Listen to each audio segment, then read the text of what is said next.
జనాలకు భలే చెప్తుంటారు కొన్ని కొన్ని మాటల్లో మాత్రమే ఉంటుంది, చేతల్లో అమలుగా. చంద్రబాబు గారు 100 సార్లు చెప్పుంటారు, నా సెక్యూరిటీ నాకు నేను వెళ్ళేటప్పుడు పబ్లిక్ ఇబ్బంది పడకూడదు అనేది. బ్యానర్ హెడ్డింగ్లు, టీవీలో డిబేట్లు, వాక్ క్యాబ్ అత్తాయి, ఇట్లాంటివన్నీ ఉంటాయి. కానీ నిజ జీవితంలో ఏమవుతుంది? ఆయన వెళ్ళేటప్పుడు సెక్యూరిటీ ఆపట్లేదా?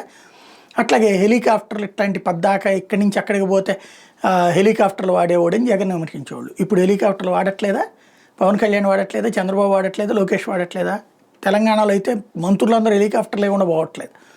ఆ స్థాయిలో సాగుతున్నటువంటి పరిస్థితి చూస్తున్నాం. ఇదంతా ఎందుకు చెప్పాల్సి వస్తుందంటే, ఇప్పుడు పబ్లిక్ని మ్యానిపులేట్ చేయాలి. మనకు కనబడనటువంటి చోట ఉన్నటువంటి వాళ్ళకి అబ్బో అద్భుతం జరుగుతుంది అనిపించాలి, కనబడ్డప్పుడు దాన్ని కవర్ చేసుకోవాలి అంతే.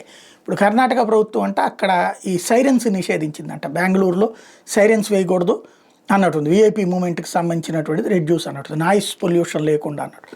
కానీ ఆగుతారా? ఇక్కడ కూడా సైరన్స్ని వేయొద్దు, మీరు ఆ బొగ్గ బల్బులతో హడావిడి చేయొద్దని చంద్రబాబు గారు చెప్పారు. ఎవరైనా అమలు చేస్తున్నారా? మంత్రి ఏంటి, ఎమ్మెల్యే కూడా సైరన్ వేసుకు తిరుగుతున్నాడు.